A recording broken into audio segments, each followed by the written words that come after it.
সম্মানিত চাষি ভাইরা, আজকে আমি নিয়ে আসছি আপনাদের একটি সর্বিকলার বাগানে। যে বাগানটিতে সিগাটোকার লক্ষণ আছে, পানামা ডিজিজ আক্রমণ করছে। একটি বাগান ধ্বংস হওয়ার জন্য যা কিছু দরকার সবই এই বাগানে বিদ্যমান আছে। কি কি রোগ হলে আপনার বাগান ধ্বংস হয়ে যায় আপনার ইতিমধ্যে জেনেছেন। যারা যারা কলার বাগান করেন তারা তো অবশ্যই জানেন যে সিগাটুকা ও পানামা ডিজিজ একটি ছত্রাকবাহিত রোগ। এই রোগ যদি আপনার বাগানে দেখা দেয় তার করণীয় কি? তার করণীয় হলো গাছটিকে দ্রুত অপসারণ করা এবং সময় মতো তা কীটনাশক প্রয়োগ করা, রোগটি যাতে না আসতে পারে তা প্রতিরোধের ব্যবস্থা করা। এখন আসি যে কিভাবে বুঝবেন আপনার বাগানে কী রোগ হয়েছে। আপনার বাগানে কি সিগাটোকা আক্রমণ করছে না পানামা ডিজিজ আক্রমণ করছে? পানামা ডিজিজের লক্ষণ কি, সিগাটোকা রোগের লক্ষণ কি? আজকে আপনাদের সিগাটোকা রোগ ও পানামা ডিজিজ এই দুইটি রোগের লক্ষণ দেখিয়ে দেব, চিনিয়ে দেব যে কিভাবে সিগাটোকা রোগ ও পানামা ডিজিজ লক্ষণগুলো প্রকাশ পায়। আপনাদেরকে আমি দেখাই যে প্রথমে সিগাটোকা রোগ, এই যে একটি গাছ, সে পাতা দেখেন, এই পাতাটি সম্পূর্ণভাবে মরে গেছে বা শুকিয়ে গেছে বা সিগারেটের তামাক পাতার মতো রং হয়েছে। এই লক্ষণ প্রকাশ পেলে বুঝবেন আপনার গাছে সিগাটোকা রোগ আক্রমণ করেছে। এটি কিন্তু পানামা ডিজিজ রোগ না, এটি হলো স্পষ্ট সিগাটোকা রোগ। দেখেন গাছের কি অবস্থান, কোনো কন্ডিশনে থাকলে সিগাটোকা রোগ বলতে পারবেন। দেখেন আস্তে আস্তে এই গাছটিতে কালো শীট দেখা দিয়েছিল, তা সরিয়ে আস্তে আস্তে আপনার সম্পূর্ণ গাছের পাতা লম্বালম্বিভাবে ছড়াইছে। আর পাতা আগ থেকে কিভাবে শুকিয়ে গেছে, যা তামাক পাতার মতো দেখা যায়, সাদা পাতার মতো দেখা যায়। এটি হলো আপনার সিগাটোকা রোগ। কিন্তু মাইস পাতাটা ভালো থাকে, আপনার উপরের পাতাগুলো ভালো থাকে, কিনারা দিয়ে হালকা হলুদ ভাব আসতে পারে। এটি একটি ছত্রাকবাহিত রোগ। এই সিগাটোকা সম্পূর্ণভাবে ভালো করা সম্ভব 2-3টি স্প্রে শিডিউলভাবে করলেই এই সিগাটোকা রোগ থেকে মুক্তি পাওয়া যায়। আর যদি আপনার দেরি করেন, অপেক্ষা করেন, সময় নেন, তাহলে আস্তে আস্তে সম্পূর্ণ বাগান ছড়িয়ে যাওয়ার সম্ভাবনা থাকে। তাই সিগাটোকা রোগে সম্পূর্ণভাবে যাতে ছড়িয়ে না যেতে পারে তার জন্য প্রতিকারের ব্যবস্থা কি? আপনি ইতিমধ্যে জেনেছেন যে সিগাটোকা রোগ হইল একটি ছত্রাকবাহিত রোগ। তাহলে কি করতে হবে? আমার ছত্রাকনাশক স্প্রে করতে হবে, ছত্রাকনাশক স্প্রে করতে হবে এবং গাছকে প্রতিরোধ ক্ষমতা বাড়াইতে হবে। তাহলেই তো আমি এই গাছ থেকে মুক্তি পাবো, এই রোগ থেকে মুক্তি পাবো, আমি বাগানকে রক্ষা করতে পারবো। যদি ভুলভাল ওষুধ দেই, বিভিন্ন কিছু প্রয়োগ করি, অতিরিক্ত সার প্রয়োগ করি, অতিরিক্ত অন্য গ্রুপের কোনো ওষুধ প্রয়োগ করি যা ছত্রাকের সাথে সামঞ্জস্য না, ছত্রাকজনিত ওষুধ না, শুধু স্প্রে করলাম, অনেক রকম ওষুধ স্প্রে করলাম কিন্তু আসল ওষুধ প্রয়োগ করতে পারলাম না, তাহলে আপনার এই গাছটি, আপনার এই রোগটি সারিয়ে যাবে না, সারবে না। তার মানে আমি বলতে চাচ্ছি যে সঠিকভাবে রোগ চিনে তার প্রতিকারের ব্যবস্থা করা। আপনার প্রথম স্প্রে হবে আপনার, যদি এই রোগ দেখা দেয়, লক্ষণ প্রকাশ পায়, পাতার মধ্যে হালকা শীট দেখেন, চোখ চোখ আকারে দেখেন, তাহলে অটোস্টিন আছে কার্বন ডাইজিম গ্রুপের, যে কোনো কার্বন ডাইজিম গ্রুপ, আর টিল কম এই সেনজেন্টা কোম্পানির টিল আছে।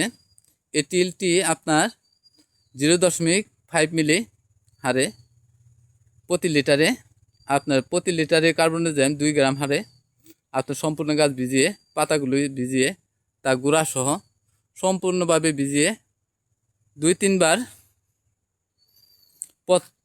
বার স্প্রে করলেই এই রোগটি আপনার আর ছড়ায় না এবং সম্পূর্ণভাবে ভালো হয়ে যায়।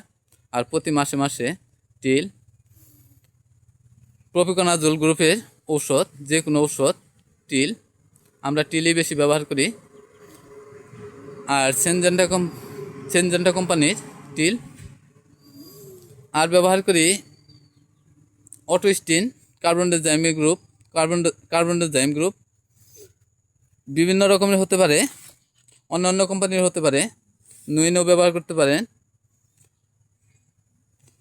আপনার সব কোম্পানিরই কার্বনডাইজাম গ্রুপ আছে, গ্রুপের ঔষধ আছে। এগুলো ব্যবহার করলে আপনার এই গাছটি সম্পূর্ণভাবে সুস্থ হবে ইনশাল্লাহ। আর দ্বিতীয় যে রোগটি সম্বন্ধে আলোচনা করব তা বহুল আলোচিত রোগ পানামা ডিজিজ। দেখেন এই যে এই গাছটিতে আপনার হয়তো বা সিগাটুকা বা পানামা ডিজিজ দুটি আক্রমণ করেছিল, যে কোনোটি আক্রমণ করতে পারে। তার সাথেও ওই যে দেখা যায় আপনার গাছটি কেটে ফেলছে, কিন্তু কথা হইল যে এখানে গাছটি কেটে ফেললো, এই গাছটিও কেটে ফেললো, তাহলে এই গাছটি এরকম অবস্থা কেন? আপনাদেরকে আমি যে জিনিসটি দেখাতে চাচ্ছি যে পানামা ডিজিজ কীভাবে তার লক্ষণটা প্রকাশ পায়। এই যে দেখেন পাতাটা আস্তে আস্তে হলুদ হয়ে যাচ্ছে কিনারা দিয়ে এবং ভেঙে গেছে, গোড়া থেকে ভেঙে গেছে। সবগুলা পাতায় আস্তে আস্তে ভেঙে যাবে। দেখেন কিভাবে ভেঙে গেছে, আস্তে আস্তে হলুদ হয়ে গেছে। এই গাছটিতে 2টি রোগী আক্রমণ করছে। এক হইল পানামা ডিজিজ আক্রমণ করছে, দ্বিতীয় হইল আপনার সিগাটুকা রোগেরও লক্ষণ ছিল। তার মানে সিগাটুকা রোগও আপনার এই গাছটির মধ্যে ছিল, কিন্তু পানামা ডিজিজ বেশি আক্রমণ করছে। আমরা তাই ধরে নিতে পারি এই গাছটি পানামা ডিজিজ দ্বারা আক্রান্ত। দেখেন পাতাটা মাছ পাতা যাকে বলি, এই মাছ পাতাটা আপনার খাটো হয়ে গেছে এবং পাতাটা আপনার হলুদ আবা আসছে, উপরের পাতাগুলা হলুদ আবা আসছে। এটাও এরকম লক্ষণ দেখা দিলেই আপনারা বুঝবেন যে এটি পানামা ডিজিজ আক্রমণ হয়েছে এবং পানামা ডিজিজের চিকিৎসা করতে হবে। আপনাদের পূর্বেই বলেছি যে এটি একটি ছত্রাক বাহিত রোগ, এটি ছত্রাকনাশক স্প্রে করতে হবে। যদি প্রাথমিক পর্যায়ে থাকতো তাহলে এই গাছটি ভালো করা সম্ভব হইতো, কিন্তু এখন মোটামুটি শেষ পর্যায়ে আছে, শেষ স্টেজে আছে। এখন আর চিকিৎসা করে তেমন লাভ নেই। আর এই ক্ষেত্রের মধ্যে, এই জমিটির মধ্যে যা দেখা যাচ্ছে, এই ক্ষেতের মালিক সর্বপ্রথম ভুল হইল ওনার যে গাছগুলো কেটে ফেলছে, এই যে গাছটি যে কেটে ফেললো, তাতে উনি মনে করলো যে আমি এই রোগ থেকে রক্ষা পেলাম, বাগানকে বাঁচাইতে পারবো। কিন্তু তার এটি হলো দ্বিতীয় ভুল কী কারণে বলি, এই গাছটি উচিত ছিল গোড়া থেকে উপড়ে ফেলে আপনি চুন দ্বারা মাটি শোধন করে নেওয়া বা ছত্রাকনাশক দিয়ে মাটি শোধন করে নেওয়া। মাটি শোধন করতে যা যা লাগে তাই করে নেওয়া ছিল, তাহলে আপনার এই গাছটি থেকে আর রোগ ছড়াইতো না। কিন্তু এই গাছটি এখন রোগের কারখানা হয়ে গেছে। এখান থেকে সম্পূর্ণ বাগানে রোগটি ছড়িয়ে দিচ্ছে। আপনারা যদি এরকমভাবে গাছ কাটেন তাহলে গুড় থেকে সম্পূর্ণভাবে উপড়ে ফেলবেন এবং দূরে কোথাও নিয়ে মাটি চাপা দিবেন বা আপনি দূরে কোথাও নিয়ে রেখে আসবেন, যা কলার বাগানের সংস্পর্শে না আসে।